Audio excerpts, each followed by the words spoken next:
life isn't about being happy. I honestly don't think the purpose of our existence is to be happy.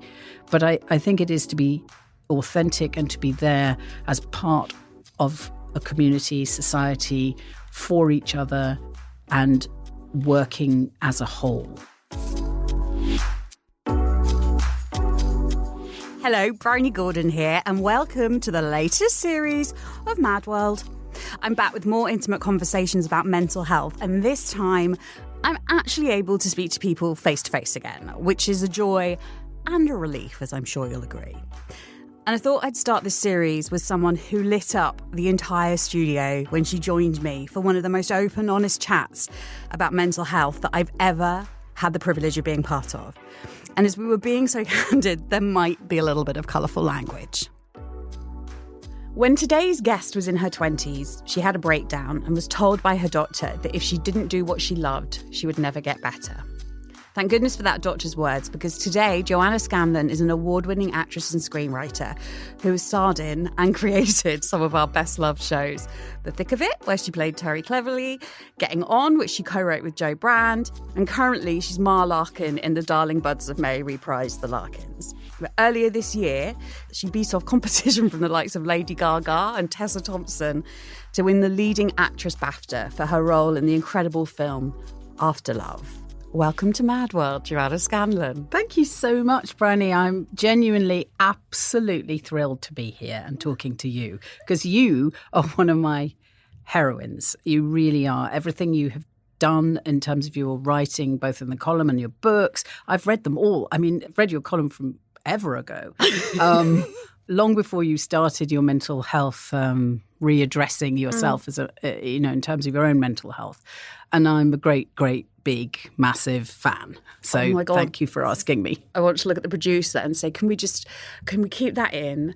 And can we also pull it out and make like a jingle or something? Because I'm a massive fan of yours. And I'll ask the first question in a bit. But I love how this podcast has come about, because I wrote in my Mad World column about how brilliant it was that you won the BAFTA, and you talking about your breakdown, and I wrote about that. And then you emailed me.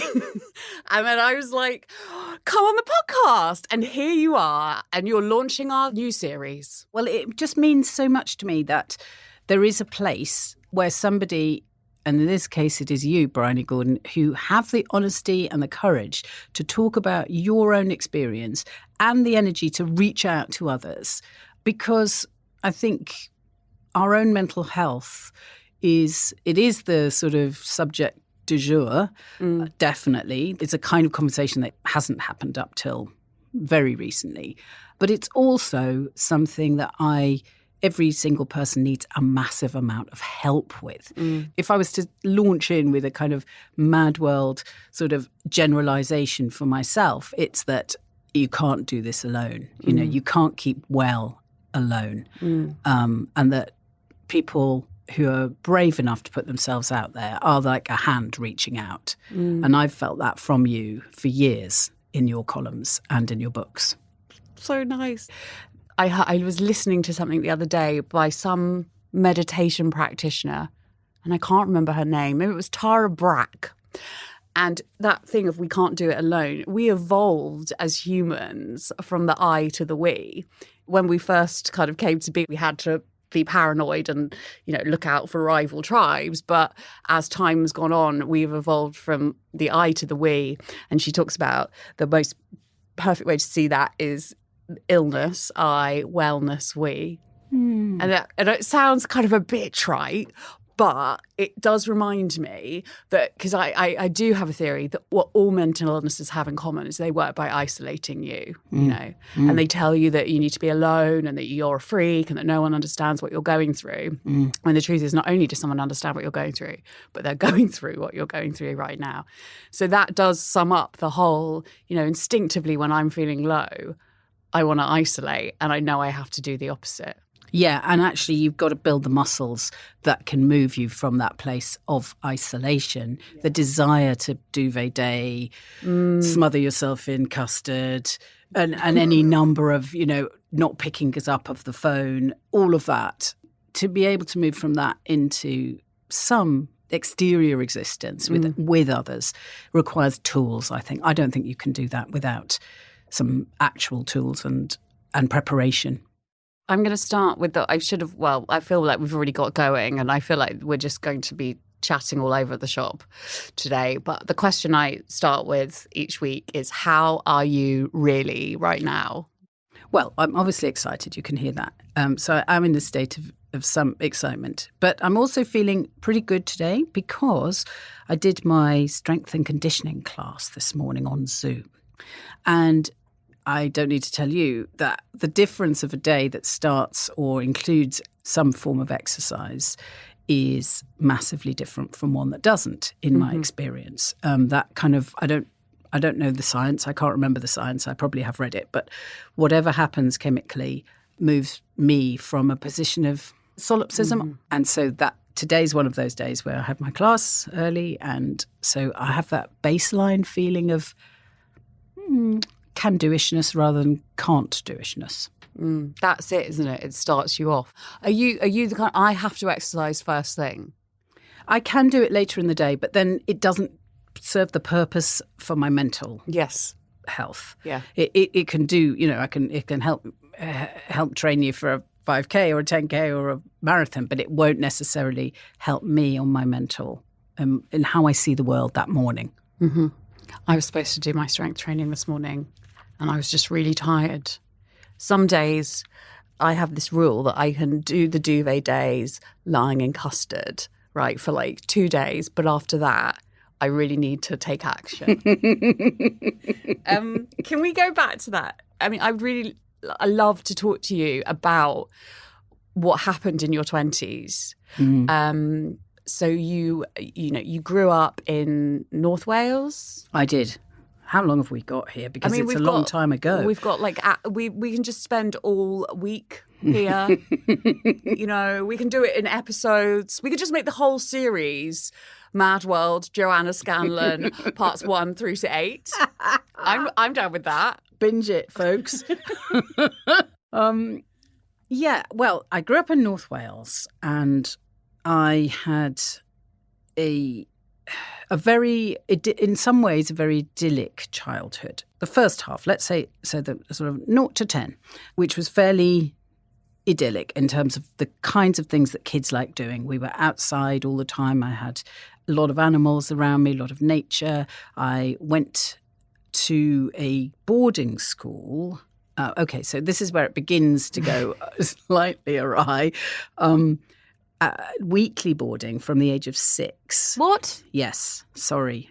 And when I look back on that now, yes, okay. I think boarding school is a massive subject and one that has relevance to the whole mental health question. So we'll park it, really. But okay. I went to that boarding school from 6 till 9. But home life was very neglectful in many ways. My parents were young. And they were out a lot. They were doing a lot of other things. They were busy all the time. My grandparents lived with us as well. So I'd spent quite a lot of time with my grandparents, and they've always been extremely dear to me, both sets of grandparents. I feel like they're still with me. They're a very big part of my life. And there was the boarding school. Then at 9, I went to another boarding school, and this was in Essex. So now we're looking at the distance between North Wales and Essex. Which is vast. And I remember going on a train, not alone, but with another girl who must have been about 13 maybe. I was 10 when I went. And the pair of us would just set off from Liverpool Lime Street, which was the nearest sort of big station, go from Liverpool Lime Street down to Euston. Then we would cross London to Liverpool Street and get on the train to Chelmsford. And we did that alone. I mean... the age of 9. The world has changed so massively. Just to put that in context, that's early 70s, early 1970s, when most people who are listening wouldn't have been born. So it is a different kind of universe. She can't have been more than about 13. Anyway, so my parents, when they first dropped me off, we didn't go on the train. And this is a very important moment in my life, one of those moments where I made a choice as a child which was never going to stand me in good stead for the rest of my, adult life. So my parents dropped me off and said goodbye in the car park and drove away. And I actively remember the moment of saying, I will not cry and I will never cry. And I turned, sort of pivoted towards the school and walked towards it and thought, I'm going to make a great success of this. I'm going to turn it into something good and wonderful. And of course, I didn't. Because I couldn't cry. Of course, at boarding school, weeping in the dorm at night was not something that anybody tended to, or anybody really was likely to tend to. So it didn't get you anywhere. And I decided I wasn't going to ever feel homesick, and I never did feel homesick. But one important other part of that was I remember my mother started to write me letters, of course, from home about the animals or whatever, which were lovely letters, but I never, ever replied. Really? I just refused. Not consciously, of course. I was just so angry at some level, but I couldn't feel the anger because I couldn't make the tears come. So you'd shut down, essentially. I totally shut down. And got kind of, very directional, very mono sort of. I was bright enough to, pass exams easily. I behaved extremely badly. And eventually, 3 years later, at the age of 13, was asked to leave this school very nicely, but they rang my parents and just said, we can't control her, take her away. Really? So you were essentially expelled? Essentially expelled in the nicest possible way. What, when you say you behaved badly, I mean, and also now it's so interesting, isn't it? Because now we realise that children that behave badly are usually acting out to some degree something internally. Yeah. I mean, one of the motivations for behaving badly was that you got time to spend with an adult. So the punishment for behaving badly, this was a lovely convent with actually very, very nice nuns. I'm one of the few people who's never had a bad experience with any of the nuns that I encountered in either of the convents I was at. But you got this opportunity to be told off by a grown-up. So you're taken into a room, one-to-one, with an adult. And I craved some kind of grown-up conversation, just to be taken seriously, but also the natural curiosity in me of wanting to observe adults in how they are, because I think we're looking for models as a child. There's a natural inbuilt kind of desire to look for a model of how to be. And some of these women, I admired them. I thought they were amazing women. Their spirituality was something I admired. They were also very community-minded, so charities and all of those kinds of things. These were things I admired. I wanted to be in the presence of one of those people and just kind of absorb who they were.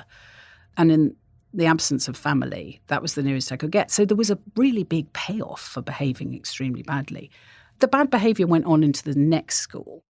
It was a Protestant school, so my parents were very upset by this point that 2 schools hadn't quite worked and that they were no longer going to be able to educate me as a Catholic. And in those days, that was something that counted for, it was important to being a Catholic, and they are very religious. So the Protestant school, which was in Denbighshire, again, a lovely school. I had a very happy time with great friends, was able to do lots of things that make you seemingly fit in at school. I did acting. I did, a modicum of sport. I did. You were popular. I was popular. Didn't have any problems making friends, but at the same time, at some level, didn't want to be there. It was only 10 miles from my parents. This was the point, that if I did behave badly, they could just, drive down the road and pull me out of class and have a conversation. So that bad behaviour really did kick off then, because then I was a bit older and it got a bit more, I don't know what you'd call it, I guess there's a kind of sinister side to it. It was darker. As I don't know about you, but when I hit my teens, that darkness came in to my world in a way that was really unfathomable. And I can remember feeling suicidal. I can remember once going into we had a strange bathroom with 2 baths in it. And I can remember going into the bathroom, locking the door, no one else in the other bath, and taking tablets, I think it must have been aspirin or paracetamol or something, and taking one after another with this attempt to kind of just to kill myself. You made an attempt at suicide? Yeah, a suicide attempt. And how old were you? 14. Gosh, Joanna. Something like that. But I took one tablet after another and then got to about 6 or something like that and thought, oh no, I don't think I want to do that.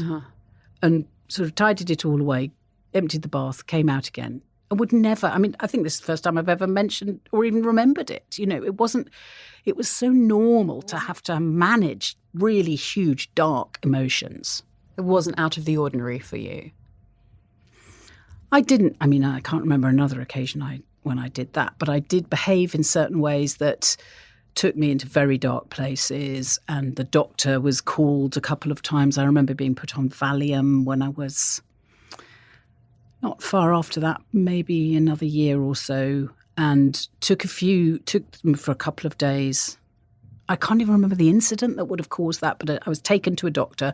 Doctor put me on Valium, and I remember taking them for 2 or 3 days and feeling so dissociated that I just decided not to take them. Yeah. So, thank you for sharing that as well, because it's, that's big stuff. And I think actually, just as you were talking about it, I went back to my, the darkness of those teen years. And I thought there was several occasions where I think I behaved in a similar way. And I almost sort of fantasise about my own death. But I think there's 2 versions of that. There's one that is a sort of romantic, a teen romantic idealisation of death, partly because of its remote nature and partly because it's so beautifully expressed in literature. Yeah. And you're reading, at school, we had a lot of Keats or, about people who died young and died pretty, that notion. I had loads of posters on my wall of people who died young and died pretty. It felt like a kind of gloriousness. But I think there was a difference between that kind of attraction towards the melancholy or the dramatic from the really, really dark stuff, which you've written brilliantly about, actually, which is really quite ugly and doesn't have those compensations of beauty or romanticism attached, and is dangerous. It's genuinely very dangerous to the spirit. Yeah. It's interesting because I don't really have that many memories of my childhood or teenage years, which I find kind of bizarre, I can remember those dark times. I remember for me, and this is a podcast about you, but, for me, I remember just the oblivion of alcohol, of discovering this way in which I could just completely, numb out, but I could also let it all out. So sort of in a blackout, I would be crying or, do you know what I mean? And saying all this stuff that was quite deeply, hidden. Held, yeah. Yeah, during the week at school. I had this bottle of, in the 6th form, I went back to school with a bottle of Clinique toner that was actually filled with gin and had these little kind of soirees. No, they would be the opposite of soirees. Jurés, little morning events really? on Sundays in my room. By then you could have a room of your own instead of the dormitory in which the sound of sniffles would haunt you. And would have these little parties because alcohol was a huge part of my family life. My father had started life running a brewery, and it was a massive part of my life. My grandmother, one of my grandmothers, was an alcoholic who did, in fact, stop drinking when in her mid-60s or so. But by then, a lot of damage had been done to the people around her and herself. And alcoholism was, is a big part of our family life and the consequences of it. So I had modelled, thinking about how you model yourself as to be a grown-up. I so did not like being a child. I did not like having no autonomy. I was desperate to be allowed to make choices about my own life. And getting to 18 was part of that. And I was looking for ways to be that grown-up person that I so wanted to be. And having a drink was a huge part of that, as was smoking.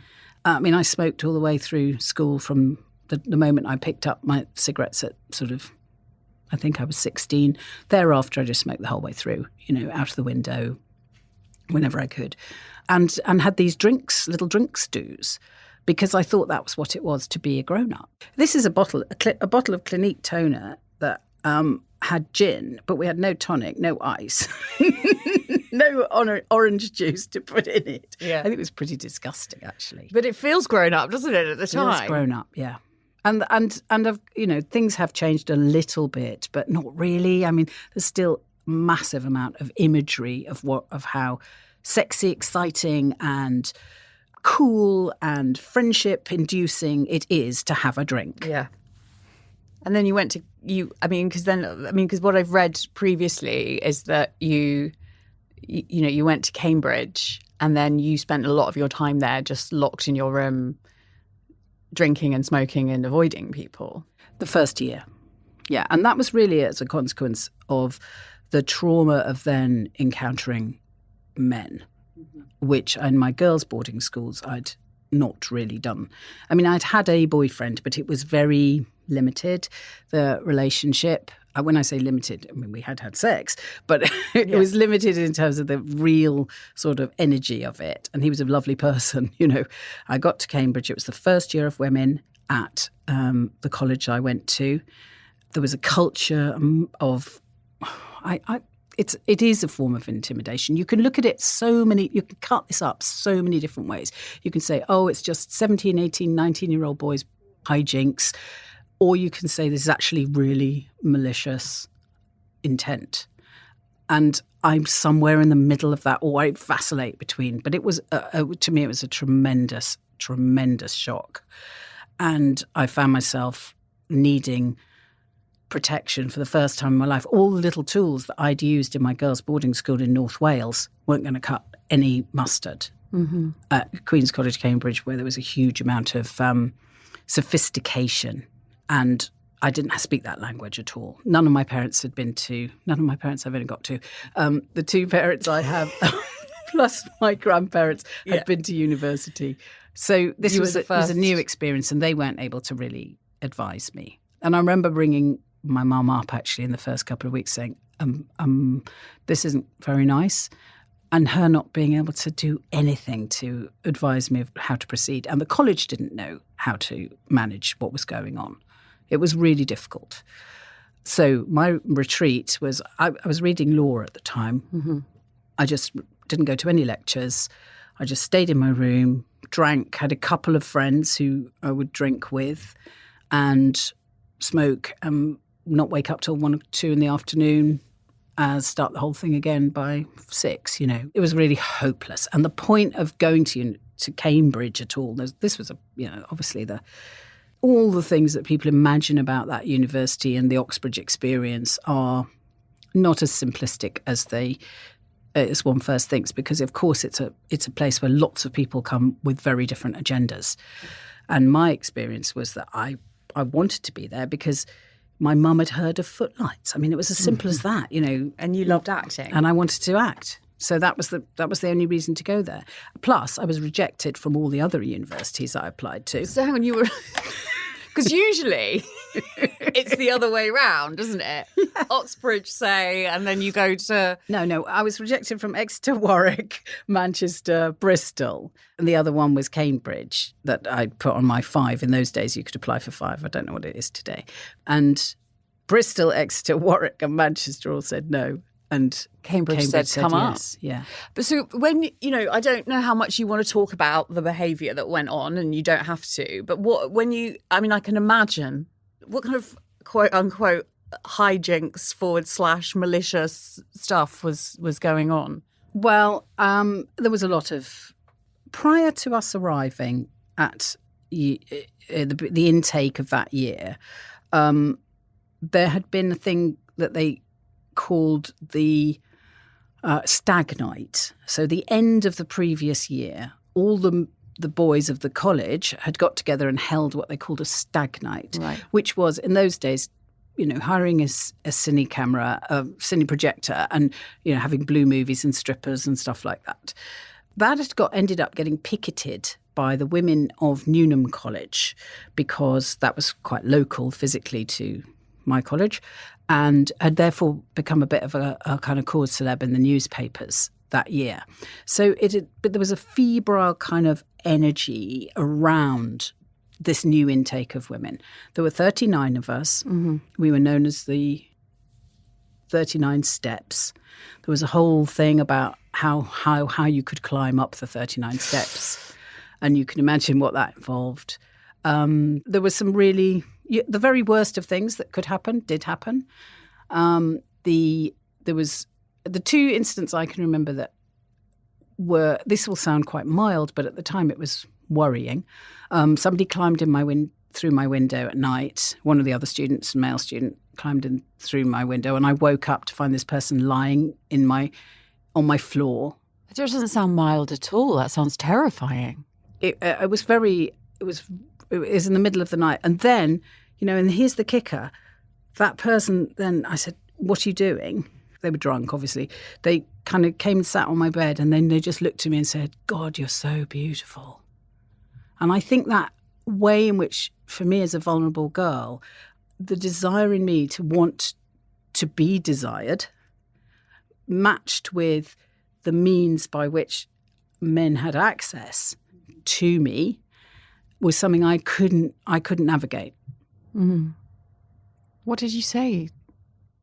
I just remember, I can't at all remember what I said. I can remember how I felt, which was extremely confused. Mm-hmm. I didn't know whether I'd been violated or whether I had been seduced and complimented and had potentially had a boyfriend, which of course I wanted. Yeah. Was this action of kind of, daring do, was this something I was supposed to admire or not? Well, it's sort of something, I mean, it's breaking and entering, and it's violation, isn't it? But actually so much of that behaviour is sort of romanticised, isn't it, in culture? Yeah. I mean, it's from Rapunzel's tower through to, rom-coms that you grow up with, that sort of male... Crawling through the bedroom window. Yeah. I love you so much that I'm going to... But of course he didn't love me. He was just drunk. He just walked out and never spoke to me again. It was a very confusing time. And to be honest, you can hear in my voice now still some sense of confusion around these how do you boundary sexual behaviour? How do you do it? What are the decisions that you need to make? And I know for the younger generation today, there are many more conversations about consent and what that means and how you will understand your own feelings. And indeed, when I was in my 40s, I did have to do some work on that because I was so confused. Mm. And that whole question of looking at yourself and saying, do I want this? Do I not want this? Or do I potentially want this? Yes, no, or maybe became a rubric which I began to kind of negotiate much, much later in life. I needed those tools when I was, 12 onwards, really. Do you speak to your friends from university now about those? Yes. Times? Yes. Funnily enough, we had a Zoom recently. Sadly, very sadly, the first one of our 39 steps died of cancer very recently. And we had a Zoom that a number of the people who were in that year group participated in. And so those questions come up again. Plus, we've had matriculation kind of things that have been organised by the university. And the great thing about Zoom is that more people have shown up during these COVID sessions. Because the idea of getting an invitation from your college, which you have very mixed feelings around, and actually going, I'm going to go there. No. Hang on. Memories. Yeah. But with Zoom, you could always leave meeting. Yeah. At any point. Shut laptop.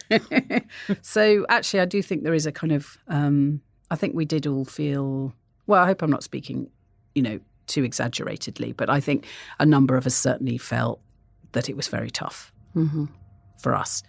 So you switched from law to history? Yes, I switched from law to history. And at the end of that first year I've got a photograph of me lying in that bed of that single duvet smoking. And it kind of is a very good memory of that time, very accurate memory of how it was. And I then got towards the end of the year and I thought, hang on a minute, you want to act and you haven't even been to a single audition for anything. You've got to change this. Get up. exactly what we started talking about. Get yourself up out of this bed and go and just audition. So I did. And I got a couple of things that would happen over that summer. So the end of the academic year came, and then there's a summer break, quite long summer break, when, various things you could be part of. One of them was a tour of Playboy of the Western World, which we took to Theatr Dydwy in Harlech, funnily enough, in my old North Walian roots. And then I also went to Edinburgh. And then from then on, I was just into acting. And we were enormously privileged at Cambridge University because there are, I can't remember the number of colleges, but there's something like 30-odd, 36 or something. Each one of those colleges has a dramatic society, and each one of those dramatic societies has a budget. So if you think proportionately, the luxury of pretty much anybody can apply within their college for, in those days it was about 600 quid, which is still a lot of money, to put on a play and go and do something, you could do it. That is what the privilege of that kind of education is. It's access to resources, which is what I now, in work that I do within community where I live or elsewhere, I'm always trying to put in place is resources, because without resources you can't achieve anything. So off I went to Edinburgh, had a lovely summer, really enjoyed doing it, and carried on auditioning and doing roles, for the rest of the time. I did do footlights, did 2 or 3 footlights. I foolishly turned down doing the May Week footlight show. Now, I need to decode this for people who those not of us who didn't go to Oxbridge. Yes, this needs to be decoded. Yeah. So Footlights have this big review at the end of the year. This review was taken to Edinburgh, and it went on a national tour before it went to Edinburgh. And because of the legacy of, John Cleese et al., it carried with it the potential to get an equity card. Now, in those days, as an actor, you couldn't work unless you had an equity card. So anybody who did that May Week basically got a leg up into the profession. I chose not to do it, partly on the grounds that there was a play I wanted to do, which was more dramatic and serious, and I just wanted to do that and go to Edinburgh doing that instead. And I was in love with the writer of that play as well, which, of course, swayed me somewhat. So, but did that have an effect on whether you went into acting after you left Cambridge or not? I mean, did that one decision sort of change things for That you? was a sliding door, yeah. Absolutely. If I'd had an equity card, I could have probably got, a job doing, TIE was a big thing in those days, theatre in education. And there was always a need. There was a lot of theatre in education. So you go into schools, you do whatever, workshops and plays on either from Shakespeare through to sort of more agitprop. And you'd go in and you'd do it. And I could have got one of those jobs if I'd had an equity card, which would have, got me going. So it was a very much key decision. But instead, what happened? Instead, what happened is I graduated and wrote a lot of letters to agents, all of which just said no dice, not interested. And I was living in a council flat in Bermondsey. There was a theatre locally called Rotherhithe Theatre Workshop, and that was run by Dartington College of Arts, which is now defunct or sort of part of Falmouth University, I think. And Dartington College of Arts was a very interesting progressive arts degree and college. And they had a placement in 2 placements, one in London, one in Plymouth. And that placement was to work in community theatre or community activities, arts activities. So as a member of that community, qualifying through my residency in the area, I started participating. But I then, of course, eventually they said, well, quite a bit about drama, so why don't you direct the panto? Why don't you work with the disability group doing this particular thing or the women's group doing that particular thing? So that got me into teaching. And through that, I ended up working at Leicester Polytechnic, teaching a drama degree. So between that basically covered that decade. 5 years of sort of enterprise allowance, working at Rotherhithe Theatre Workshop, not really coping, and proper depression. I had this wonderfully privileged childhood and schooling and university. Well, it was privileged, it's interesting, isn't it? Okay. In sort of material terms, but one could argue there was a certain something lacking from it. There was a certain area. I mean, my whole emotional life had not been... Was lacking. Yeah. Yeah. Yeah. Yeah. Just didn't happen. Yeah. It didn't mature. Didn't happen. I mean, that resonates hard. That's hard, Joanna. So, I'm not... There's no judgment there at all, as I'm sure you can guess. So Bermondsey. Yeah. Proper depression. Proper depression. So much so that I went to the GP, who said, sounds like depression. I'm going to refer you to Guy's Hospital, which was my local hospital. And I actually participated in a research program, which was the first ever research program in the UK for what has become cognitive behavioural therapy. Wow. It wasn't called that then. It was called something slightly different. I don't know how many participants there were, but I was one of them. And that was really interesting because it was the first time I had to talk about emotional life at all. And actually now looking back on it, it is a shock to me that there was no vocabulary. There was nothing. It was if you were unhappy or upset or seemingly lazy or seemingly unmotivated, what you were told to do consistently was pull your socks up. That was the only vocabulary I can remember, which was sort yourself out, pull your socks up, snap out of it. Get on with it. And stop being so self-indulgent. So this was meeting this cognitive behavioural therapy program for the first time with a professor who was, the one who was activating it. She was incredible. And she started to articulate something that I began to see was related to how I felt. But it was only, as a research program, it was very limited. I think maybe it went on a year, something like that. And there were all the tools that they were beginning to develop around changing how you think and putting numbers attached to how your behaviour might be over a week, or all of those sort of processes, which worked to a certain level of by introduction. It was almost by introduction. But I didn't, alongside it, I was drinking, I was just, hopelessly lying in bed, not able to do anything, couldn't form any relationships. It was it was almost a parallel existence where I glimpsed a tiny, tiny chink of light, but couldn't prise that open to make it much wider. Until when I was 29, I had this massive, massive collapse. The day that happened, there was somebody I was always madly in unrequited love. I would always choose people who Again, that resonates hard. Absolutely. I think we may have lived parallel 20s and 30s and yeah. It was like choose the least likely person. They might throw you a crumb every so often, but that'll be it, enough to keep you attached. So I had one of these things going on with a bloke, and somebody else told me a piece of information on this particular day, which then made it very clear to me I had absolutely no chance. I'd been deluding myself for some time. At which point I can remember, I could almost hear it. I felt like my sternum broke. Something in the middle of my chest snapped. It was almost like a physical feeling of snap. I then went home. A friend came round that night.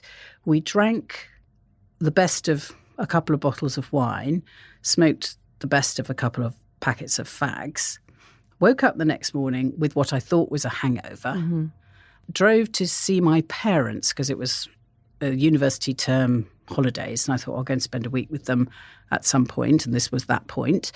Arrived at my parents and said, I'm sorry, I've just got to go and lie down. I think I'm getting a flu. I think I've got flu. It's something like that. I didn't even sit down and have dinner or anything. I just was straight to bed. Woke up the next morning, started crying, and so it went on. Day after day after day after day, just floods of tears, this physical feeling of headache, sore throat, aching muscles. My mum eventually, about day 3 or 4, took me to see the doctor. The doctor said, possible glandular fever. Didn't change, did the tests, and then they came back a couple of weeks after that and said chronic fatigue syndrome /ME, the very thing that Sajid Javid is just now relabeling in diagnostic terms. And I just didn't get better for months and months and months and months. And the doctor saying, I'm just going to sign you off. And I thought, but I've got to go back to work. I've got a whole degree to teach. There are all these students. I can't possibly.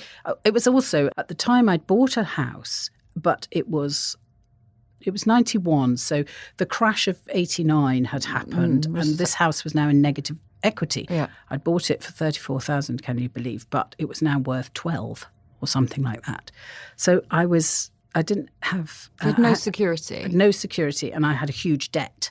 I think debt is and money addiction goes hand in hand with a lot of the same self-esteem issues that are also related to drinking and any other kinds of addictive behaviours. So I had a situation in which I felt trapped, didn't have enough money to go on, to live on, felt I needed to work, but couldn't work. And eventually I just put down the gauntlet that I had picked up and said, I can't do it anymore. And the doctor convinced me that that was the thing to do. And I stopped, just gave up. And that cigarette and that drink that night before was the last alcohol I ever drank. Really? You just put it down? Well, I had what, in one of the big pieces of literature about alcoholism, there is a paragraph at the beginning where they talk about, I have known very occasionally somebody to have had their desire to drink taken from them. Yes. Instead of them having to give it up and put the drink down, that it's been taken from them very occasionally. But this doesn't happen very often, and most people have to actively make those decisions. I think I'm miraculously in that category of it was just the desire to drink was taken from me. It just evaporated. So you mentioned earlier that labels are important, and if you don't want to answer this, please just tell me to fuck off. Would you put a label on that? Would you call yourself an alcoholic or an addictive drinker? I have called myself an alcoholic at times, yes. Yeah. In certain situations, I have said I am an alcoholic without having gone through a lot of what many of my friends who would also say that call themselves alcoholics have gone through. And that is simply because I was 29 rather than 39. Yeah. Or if I'd carried on, it would have got worse and worse. So you had your last drink and your last cigarette. Wow. In July 1991.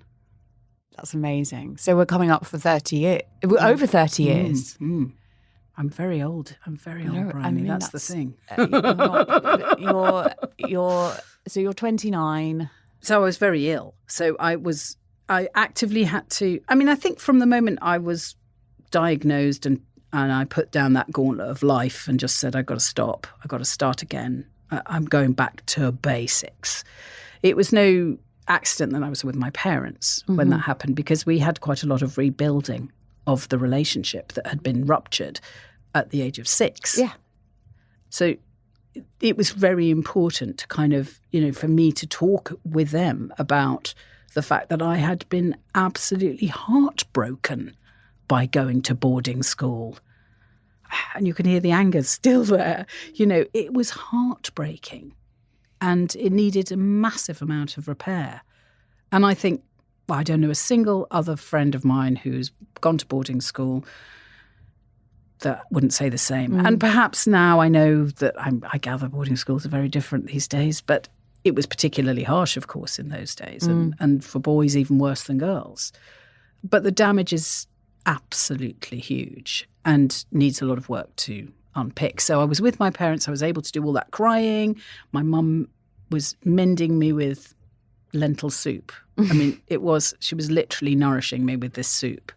And every day I walked the dog. That was about it. That was as much as I could manage. Then I got a little bit better, started doing yoga, started doing a photography course. So got back a bit in touch with creativity and a little bit in touch with, my body, which were two important things. But one of the things that was manifesting in mental health terms during this episode was that I was convinced that I didn't have, as I'd been told, ME or chronic fatigue syndrome, that in fact I had AIDS. Right. I was 100% convinced that this was a misdiagnosis. Right. So I insisted on having AIDS test. Yeah. I went to the hospital, I had my AIDS test, had to wait for ages, I think 2 weeks, which was torture for the result. Went in for the result, and the doctor said to me, your test is, my heart in my mouth, because I was so convinced that was the problem. He said, negative. And I said, okay. And I thought about it, and I thought, I think that might be wrong. Yeah. Okay. I think that might be wrong because, and I came up with some quite elaborate way in which I was convinced that was wrong. And he said to me, okay, you can take another test. I have had some people back into this room 15 times having their tests redone. And when he said that, just by chance, it was a lucky thing that he said to me, I thought, oh, okay, I get this. So this is the part of my brain that is absolutely irrational, being put to purpose by the other part of my brain, and now I have a proper split. And I can see one side watching the other side consistently, over and over. I also, the more, let's call it wiser side of the brain, was saying to me, if you have this conviction that you have AIDS right now, this is because you are experiencing some form of sexual guilt. Manifesting in this form, which is not surprising given that I'd had a very religious upbringing and I had also lived through a period of time which was post-pill and pre-AIDS. Yeah. When the badge of womanhood was to be having as much sex as you possibly can with as many people as you possibly can. And it was only when AIDS hit the headlines through those, the famous adverts. Don't die of ignorance. Don't die of ignorance. That there was an actual, I remember thinking there's an excuse now. I can say no. And I personally hadn't found a way to be able to say no prior to that, because I thought in order to be a manifest woman, I needed to be sexually active. And if you look at any of the literature from that period, you'll see that is very present in it. So I'm not saying I was hugely promiscuous in that time, but I would have been if I could have been, if anybody had fancied me, which they didn't tend to. So I realised that all of that was in my package of my deluded AIDS diagnosis. You mentioning that has brought me to tears because, in the early 90s, and I was only like 11, 12, 13, I was convinced that I was dying of AIDS. And that was the first manifestation of my obsessive compulsive disorder. But it was such a frightening... Well, I think, as a little girl, that would have been you would have been really vulnerable because the beginnings of sexual awakening, of sexual desire, the physical side of puberty, that kind of voracious part of... I think people think it's only boys that go through that. Yeah. It's really not true. No. But this sort of like, kind of hot feeling also feels dangerous. And shameful. Oh, well, there's a lot of shame put on it. But I then thought I need psychoanalytic therapy. I'd read enough literature to know that probably this cognitive behavioural work that I'd done in my 20s, a little bit of it, was probably not going to meet the deeper convictions around sexuality and everything else that I'd experienced about creativity that was suppressed and, sense of self and sense of success as well, all of those questions. So I decided I must go into some longer term form of therapy. I didn't have any money, as I've just mentioned. So I discovered that there was a program you could join or be accepted onto. The British Association of Psychotherapists had a low-cost scheme. But in order to be on the low-cost scheme of the British Association of Psychotherapists, you had to qualify. And this meant being judged by a psychologist to be relevant. So I thought, right, that's fine. That's what I'll do. I need to get better. I want to get better. So I went to my local hospital, and the same hospital that the AIDS test had happened in, and I saw a clinical psychologist for a year. And he fell asleep in my sessions every single week within seconds. Within seconds, his head would be dropping like somebody on the motorway who needs a cup of coffee. Mm-hmm.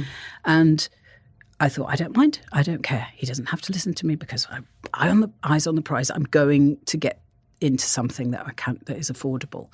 And duly, that is what happened. And at the same time, because of my fears about this misdiagnosis, they sent me to the consultant physician, Dr. Bloodworth.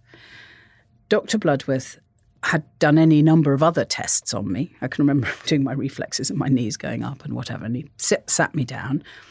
And this is the famous doctor that I talked about after the BAFTA win. And he said, ask me a couple of questions. I think he asked me, what do you dream about? And did you ever have any other job or desire for a job? So I said, well, I did hope to be an actor at some point. And he kind of paused for a moment and then said, okay, if you don't go back to acting, you will be ill for the rest of your life. It was a completely bald statement. And I probably wouldn't have remembered it, except that it went like an arrow into my heart. I thought, I'm afraid I think that might be true.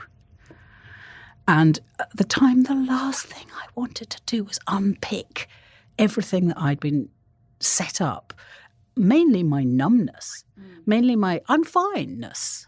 Nobody, having said all this about my depression, and nobody would have known it. Nobody would know. I had a really, really good exterior. I seemed fine. And nobody would have been able to tell the difference.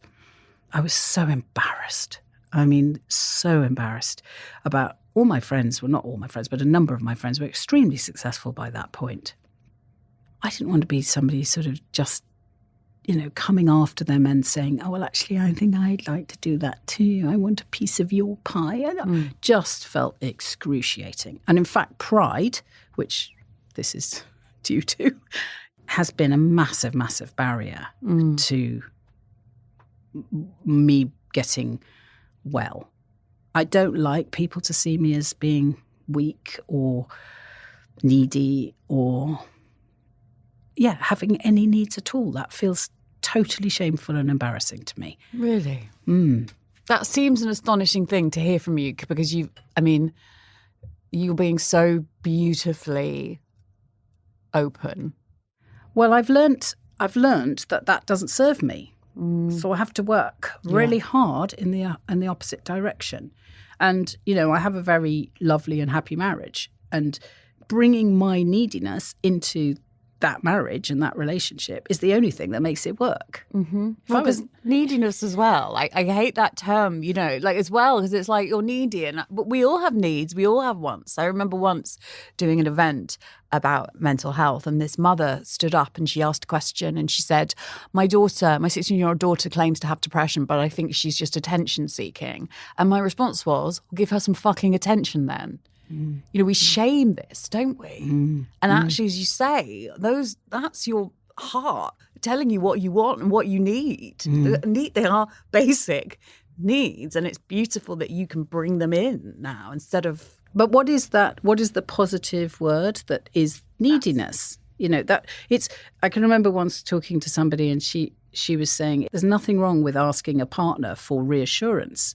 That is an okay thing to do. They don't have to give it to you, but it has to be okay to say, I need reassuring that I'm, that you love me.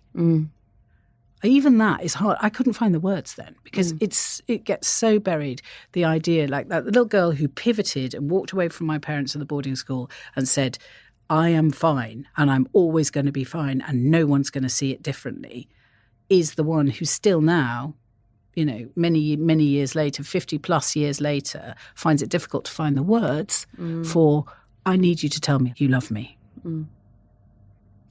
I love you. Thank you, Bryony. I think I really do. So he says this to you. And when I heard you say this, on the radio, just after you'd won your BAFTA, it struck me that this is the truth, isn't it? Is that when we are doing what we want and we are addressing our needs, our mental health will always improve. Absolutely. I'm not saying everyone has to go off and have this sort of what sound like, okay, being an actor. Okay, so he said to me, if you don't go back to acting, you'll be ill for the rest of your life. That's not a phrase that's going to work for many people. But I think that the nugget that is applicable to everybody is you have to be in yourself, living a sort of authenticness and not living something that other people or other people's as parts of you that have been internalized telling you to do. And finding that out is a very big part of growing up. I mean, I was still very immature at 29. A lot of people get there a lot sooner than that. But the living an authentic existence. Get there a lot later. Yeah, and it can be a lot later too. It can be a lot later. And some people never get there. It's so sad to think that.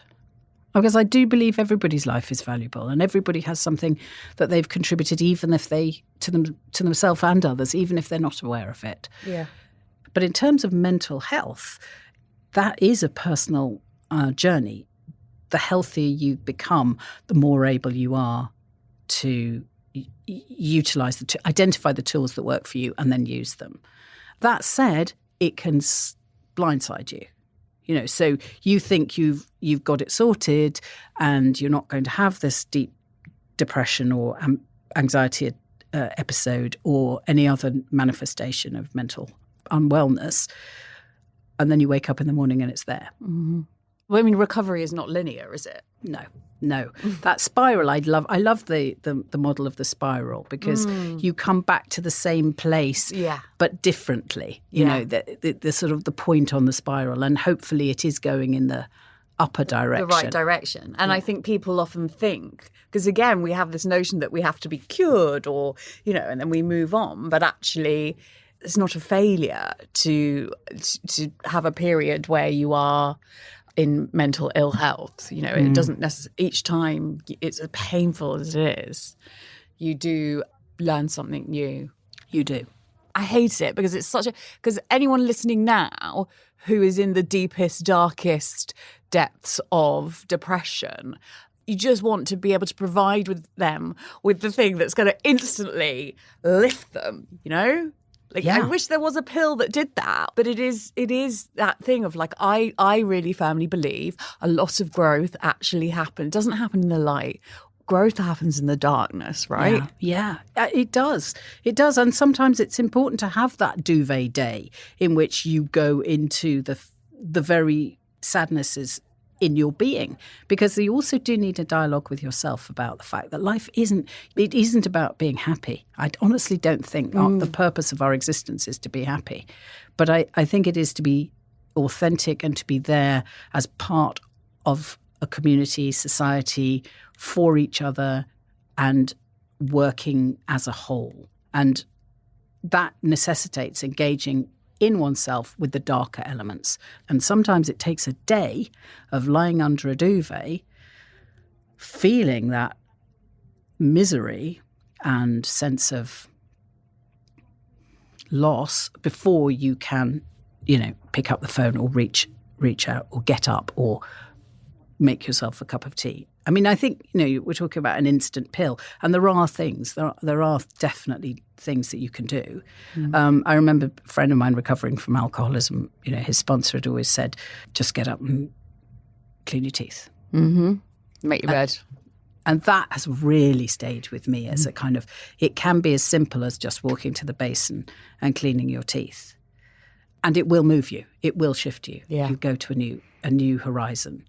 And otherwise, you know, you pile in friendship or enough sleep, decent quality of food, those kinds of basics, which, you know, other podcasters talk about a lot as well on the medical side. And there are lots of ways in which you can just activate those. But I do at the same time think it's simplistic to just think you can avoid being deeply unhappy Totally at agree. times. We're not, well, I mean, I often think this is we teach children a lot how to be happy, but they don't need to be taught that. What we really need to do is teach children how to be sad.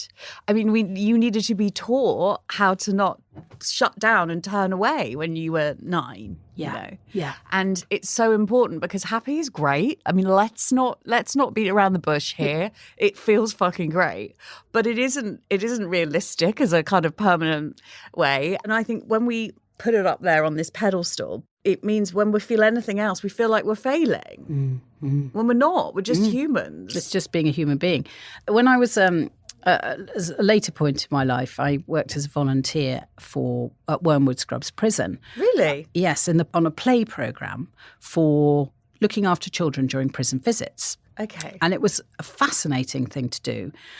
And I worked with this wonderful woman called Carmela, who was the runner who ran this play scheme. So it was, in and amongst the prison visits, the children would just have activities to do, and we were the supervisors, Carmela and me, or whatever, as a rota. And she was brilliant about children, absolutely extraordinary. And one of the things she said was, when a child comes in and maybe they start to cry or whatever, or they start to shout or whatever, and actually, to be fair to these children, they were extremely well behaved in general. They were lovely, really lovely. She said, all you need to do is to mirror that. So if a little boy is sitting there crying his heart out, you just say, I see that you're crying. I'm here. I see that you're crying. I see that you're sad. And that will move the emotion on. And that's what we are for each other as witnesses. Just being witnessed is a huge part of enabling the other person to change. That doctor saw you, didn't he, that day? What's his name? Dr. Bloodworth. Is he still alive? I think he might be, actually. I think we need to give him some sort of award, don't we? Shall I take the BAFTA round? We'll give him because that's a beautiful thing. And, from that, someone saw you, and then that enables you over a period of time, because also that's the other thing, isn't it? You were 29 then, and you're how old are you now? 60 now. 60 now. We have this notion, don't we, of rises and falls and all of that stuff. And actually life is more, it's sort of a bit, you can't see, this is a podcast, but I'm waving my arms up and down in a slightly manic way. It's slower than that. It isn't as extreme as that. And of course, this sounds, like when we talk about these periods in isolation, that does sound extreme. But as you say, this went on the whole way through your 20s, and it wasn't really, was it, until you were sort of 34? Yeah. That you really, got yourself back into acting. Yeah. And then there you are at 60, winning the leading actress BAFTA, which is, and I also think, awards, of course, they don't matter. I'm sure you're going to say this, but I love that there seems to be there's a direct correlation between the work you've done on yourself and your sense of success. Yeah, I mean, I guess you just need to learn the vocabulary of yourself. A lot of that, it helps with acting, actually, knowing yourself. And I think, didn't go to drama school, as you know, but a lot of people didn't like about drama school is that it forces, there's a sort of almost psycho kind of examination that goes on. You need to know yourself in order to be able to act, which I think maybe Stanislavski kind of began that as an idea. And there's a grain of truth in it, but trying to do that when you're 18 or 19, my goodness, I wouldn't. It's not the time, is it? Not advisable. No, not advisable. But later on, actually, to knowing yourself more, I think, is a useful tool as an actor. I mean, I still have a constant dialogue with myself on my emotional, day, which has, is always, I don't know about you, but every single day feels massive. I'm working with children at the moment, and I look at look at them and then maybe there's tears emerge or there's rage emerges. And actually, that's not true of these children, but I see that in children's behaviour a lot. And I think, I'm the same as you. That's exactly how I feel inside. I'm screaming or I'm sobbing or, it feels, I mean, maybe that makes me an unusual person. I think you, Bryony, are with similar ilk. I think we're all on the same. There's nothing unusual in this studio. But adult behaviour doesn't require you to be screaming, shouting, tantruming, or ridiculously laughing either. Just laughing till you wet your pants. I mean, those sorts of things are moderated out of adult existence. But inside, I still feel all of that. Mm-hmm. And I have learned just ride it, just sit with it, just ride it. It will change in 2 minutes. And it's okay. It's actually okay. But you've got to give yourself a forum in which you can express, I think, those huge, huge feelings. And of course, acting is a very useful place because there's a lot of drama goes on, jeopardy and conflict, and you can let it all out in that environment. And that's why I believe creative practices of all sorts, whether it's dancing, singing, jumping out, and sport too, running, where your passions are allowed out. I mean, I can't say how much I admire your running endeavours. I really, really think they're incredible. And you need a proper sports award. You do. You need a sports award. Never got one at school, ever. It's coming. It's coming. Maybe we could go. I don't know what the award would be. She's tried hard. She's tried hard, and she's actually shown it that sports are available to everybody, and that joy of sport, the passion. I mean, the running that I do is very much not even running, but the exhilaration and the being able to express that exhilaration, running down a hill when it's easy, and you've done the hard bit. Running up the hill, and you're coming down, and then you look out, and there's this incredible view, and you can cry, and you can go, "Oh, this is so amazing!" Yeah, and it moves you on.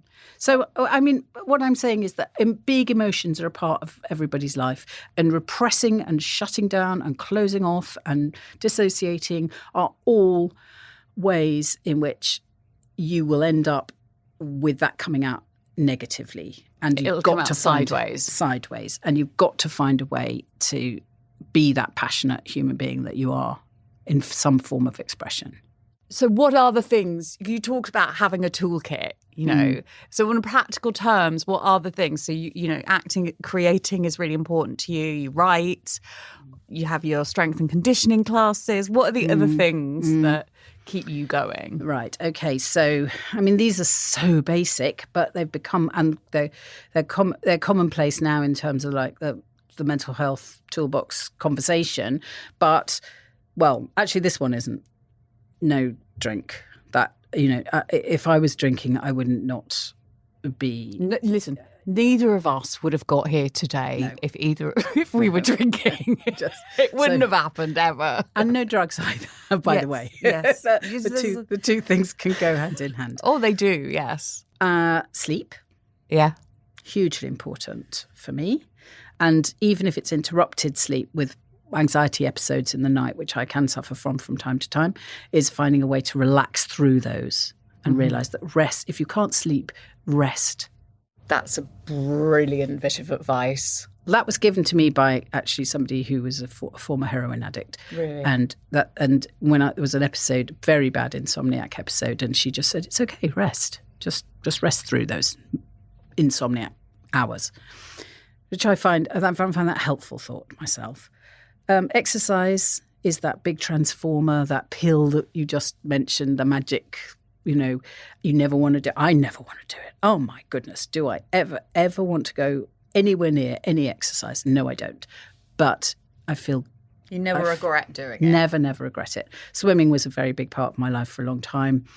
Long distance swimming I particularly loved, and then I started running, and I do some, well, let's call it shuffling, but it's very, very transformative. It sounds much like my kind of running. In fact, maybe we need to go for a run together.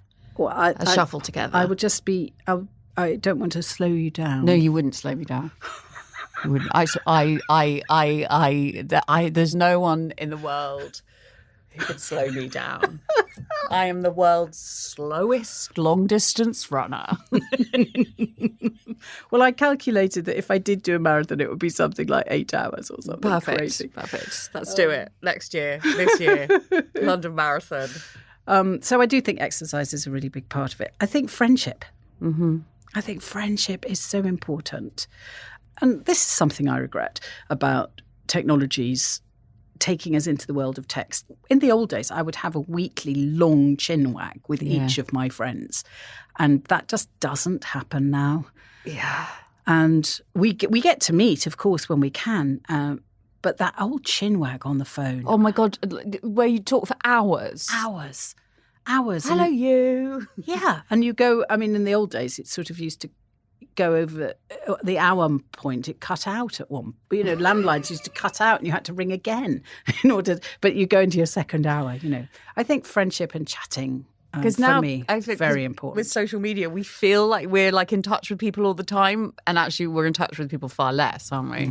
And we're not really listening. No. It's a one-way communication. Yeah. I don't do social media. So that's another one of my mental health things, because as an actor, and you get a lot of criticism. Of course, that's, you'll put yourself up there to be the bullseye in the dartboard, and people want to hit you. So I just have stepped away from that. The first time I went on, I had a Twitter account, the very, very early days of it. Somebody else set it up for me. And I went on, Have I Got News for You? And I thought that, when I got home after the recording, I thought, I'm going to, or when it went out, I'm going to have a little look at this. And they all just said, oh, who's that fat cow? I hate Twitter. I just... Who are these assholes? Well, that's so I thought, okay, well, I don't actually need that in my life. You don't. No, I don't need that. So, I don't want... So I try and avoid the places where I'm going to be putting myself out there to be abused or insulted or offended or whatever. And I try, conversely, not to put that out there from my side either. Yes. Not to be publicly critical of people who really, frankly, don't deserve it. Yes, so I would say that's my basic toolbox. And honesty. There's the other one. Trying to keep as honest as possible. And that's where you talked about being open, but that openness goes hand in hand with honesty. I don't want to be masked. I don't want people to not know what I'm thinking. But at the same time, I have to have the tools to be respectful in the way I communicate what I'm feeling. You have been so honest today. You have been beautifully, respectfully honest. And I'm so grateful for you because you've moved me. You've summed up so much of what is important in life, actually. And I'm so thrilled at your existence and your ever continuing success. And thank you, Joanna Scanlon, and thank you for coming on Mad World. Right back at you, Bryony Gordon. Thank you. Oh, I need to come and give you a hug.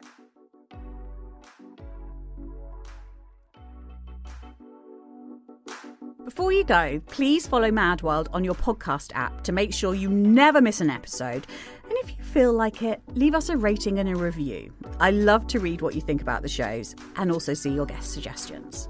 Mad World is all about helping our listeners, and I love hearing from you. The Telegraph also let me loose in column form, so if you'd like to hear even more from me, head to telegraph.co.uk/madworld and you can get your first 30 days access to the website completely free. If you've been affected by anything we've talked about in our podcast today, the following organisations offer free and confidential support over the phone. The Samaritans can be reached 24 hours a day, 7 days a week on 116 123. Or you can contact the mental health charity Mind for advice on a range of mental health issues. Their phone number is 0300 123 3393. That's 0300 123 3393. They're accessible 9 a.m. to 5 p.m, Monday to Friday, excluding bank holidays. There's also Young Minds, who provide support if you're a parent or a carer worried about a child's welfare. They're on 0808 802 5544. That's 0808 802 5544. If you prefer tech support, Shout is a 24/7 UK crisis tech service available for times when people feel they need immediate support. By texting Shout to 85258, you will be put in touch with a trained crisis volunteer who will chat to you via text. And importantly, please remember this: you are not alone.